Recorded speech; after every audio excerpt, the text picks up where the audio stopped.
Bonjour les loulous et bienvenue dans la dernière vidéo de ce cours dans laquelle on va parler à nouveau de bonnes pratiques en programmation.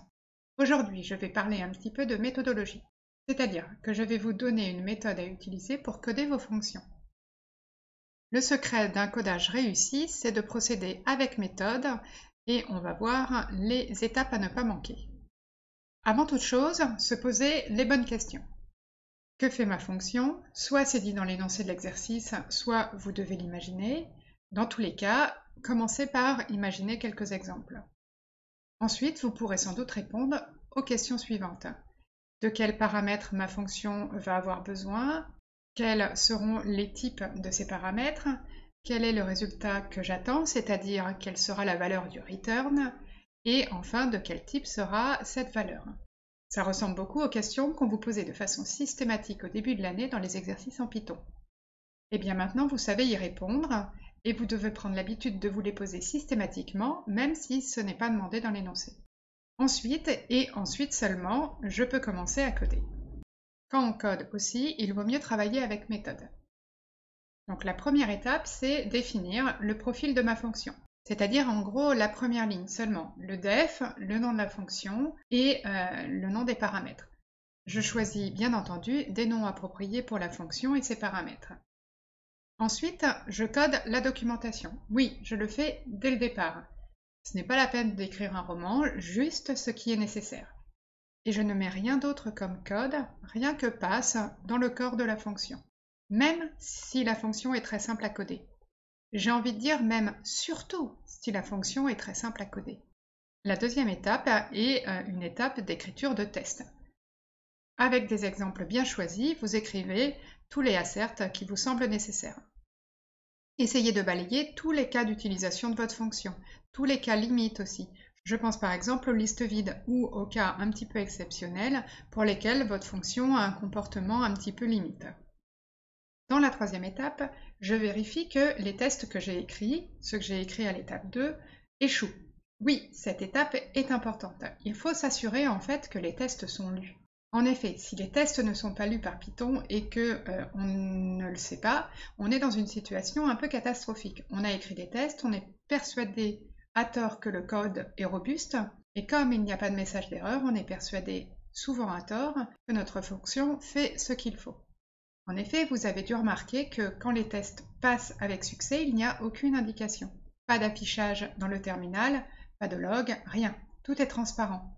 Et vous aurez exactement le même comportement si les tests ne sont pas lus du tout. Donc cette étape est importante, elle prend juste quelques secondes, donc ne la négligez pas. Et en fait, dernière étape, je complète le code de la fonction jusqu'à ce que tous mes tests passent avec succès. Je peux aussi à ce stade ajouter quelques tests si je m'aperçois que en fait j'ai oublié quelques cas limites par exemple. Je peux aussi compléter la documentation en apportant quelques précisions ou en ajoutant quelques exemples par exemple. Mettons tout de suite en pratique cette méthodologie avec ce petit exemple. Je passe rapidement sur la modélisation parce que ce n'est pas le sujet de cette vidéo. Pour cet exemple, je modélise une collection de champions par un dictionnaire et vous avez à l'écran deux collections différentes. Mon problème est le suivant, je voudrais pouvoir simplement répondre aux questions du type combien y a-t-il de mages dans la collection, combien y a-t-il de tanks, etc. etc. c'est-à-dire combien y a-t-il de champions de chaque rôle. Par exemple, dans ma collection, il y a 2 assassins, alors qu'il n'y en a aucun dans la collection de Damien. Eh bien, en termes de méthodologie, j'ai déjà répondu à la première question, à savoir que va faire ma fonction. Elle va compter le nombre de champions d'un certain rôle dans une collection. Et j'ai également imaginé quelques exemples. Bon, et maintenant, combien de paramètres et de quel type? Eh bien, ma fonction va avoir besoin d'une collection de champions et du rôle que je cherche. Donc, 2 paramètres, un dictionnaire et une chaîne de caractères. Et maintenant, quel résultat? Ici, je veux juste le nombre de champions, donc je vais renvoyer un nombre entier. Passons maintenant au codage. Première étape, je code le profil de ma fonction et sa documentation et c'est tout. Donc, je tape def.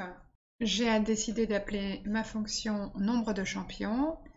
Je mets mes 2 paramètres, une collection et un rôle, et ensuite je tape la documentation. Donc je détaille collection qui est un dictionnaire. Je ne détaille pas davantage, j'ai mis en commentaire tout en haut à quoi correspond la modélisation d'une collection. Et ensuite rôle, qui est une chaîne de caractères. Le résultat, ça sera un nombre entier qui modélisera le nombre de champions qui correspondent au rôle qui est passé en paramètres.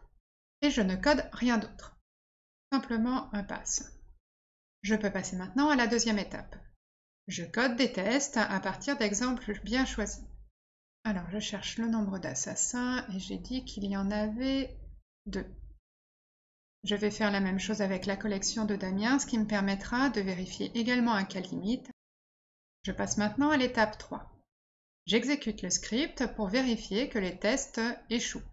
Donc pour cela, j'ouvre un terminal. Et dans ce terminal, je tape Python 3 et le nom de mon fichier, c'est-à-dire ici 10methodologie.py. J'ai bien un échec, c'est-à-dire que le test qui est à la ligne 26 a échoué. C'est bon, je peux passer à l'étape suivante. Maintenant, je complète le code de la fonction jusqu'à ce que tous mes tests passent avec succès. Donc pour cela, je définis un nombre à 0. Je fais faire une boucle sur ma collection. Je n'ai besoin que des valeurs. Les valeurs étant un tuple, j'utilise la notation des tuples. Et en fait, je n'ai même pas besoin des 2 premiers éléments du tuple, seulement de la troisième. Je mets des underscores, des tirets du 8 pour signifier que je n'ai pas besoin de ces valeurs. Sur la vidéo, il est probable que vous ne voyez pas les tirets du 8, je ne sais pas pourquoi, il y a un défaut d'affichage. Il n'y a pas d'espace évidemment dans le nom ni des fonctions, ni des paramètres, ni des variables. Voilà, j'ai terminé de coder ma fonction, je l'enregistre et je relance mon script pour vérifier que tout est correct. Mes 2 tests passent, je peux passer à la suite. Voyons un deuxième problème avec les mêmes données. Je veux maintenant savoir quel est, dans une collection, le champion le plus simple à jouer. Dans ma collection, il s'agit soit de Sona, soit de Léona, leur difficulté est de 4 à toutes les deux, et dans la collection de Damien, il s'agit de Darius. Je reprends donc mon questionnement du début. Que doit faire ma fonction? Elle doit trouver dans une collection le champion qui est le plus simple à jouer. Alors, quel paramètre? Eh bien, ma fonction va avoir besoin d'un seul paramètre, qui est une collection, qui est de type dictionnaire. Quel résultat? Je décide que ma fonction retournera le nom du champion le plus simple à jouer dans une collection. Je passe au codage maintenant, donc je reprends mes 4 étapes, une par une. Première chose, je code le profil de la fonction et je mets sa documentation. Donc ici, j'appelle donc ma fonction le plus facile et je mets une collection en paramètres. Je complète tout de suite la documentation, ça sera fait en paramètre un seul qui est collection, un dictionnaire, et je ne détaille pas davantage puisque j'ai mis mes explications de modélisation au début du document. Le résultat de cette fonction sera le nom du champion qui est le plus simple à jouer et ça sera donc une chaîne de caractères. Je mets juste pass dans le code de la fonction et c'est tout. Je passe au test. Et un premier problème se pose puisque le champion le plus simple à jouer dans ma collection, eh bien, il y a soit Sona, soit Léona. Voici par exemple comment on peut écrire un test dans une telle situation. Alors, faites attention à ne pas mettre Sona or Léona. Vous ne pouvez pas mettre un or entre une expression booléenne et une chaîne de caractères. Il faut mettre un or entre 2 expressions booléennes. Dans la collection de Damien, le champion le plus simple à jouer est Darius. Je vérifie maintenant que mes tests échouent, je passe dans le terminal, je lance le script et j'ai bien une erreur à la ligne 43 qui est la ligne qui correspond au premier test sur ma fonction. Je n'ai plus qu'à coder maintenant le contenu de la fonction. Ici, il s'agit, j'espère que vous l'avez tous reconnu, un minimum à chercher. J'initialise donc 2 variables, donc une qui va stocker le nom du personnage le plus simple à jouer, et une autre qui va stocker la difficulté du personnage le plus simple à jouer jusqu'à présent. Habituellement pour les listes, on utilise le premier élément de la liste pour initialiser ces variables. Ici, ce n'est pas possible, on est dans un dictionnaire, il n'y a pas de premier élément.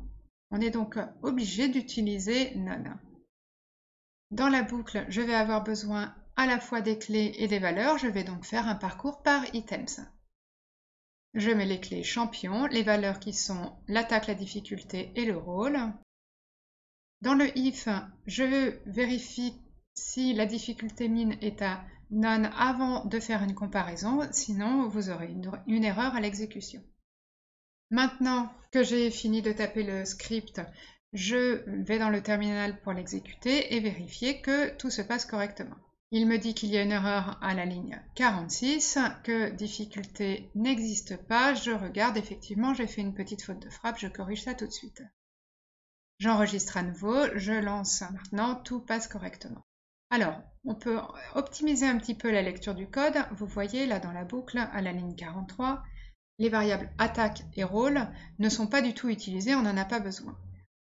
Une convention dans Python est que dans ces cas-là, on met un tiret du 8, que vous ne voyez toujours pas à l'écran, je ne sais pas pourquoi, mais il n'y a pas d'espace, c'est bien un tiret du 8 qu'il doit y avoir à cet endroit-là. Dès que je fais une modification dans ma fonction, je relance le script pour vérifier que les tests passent toujours et que je n'ai pas dégradé le code. Et voilà, j'ai codé mes deux fonctions en utilisant une méthodologie correcte qui m'assure d'avoir des fonctions qui sont correctement écrites et sans erreur. Eh bien, cette vidéo est maintenant terminée. N'oubliez pas de coder et je vous dis à lundi pour la séance de questions.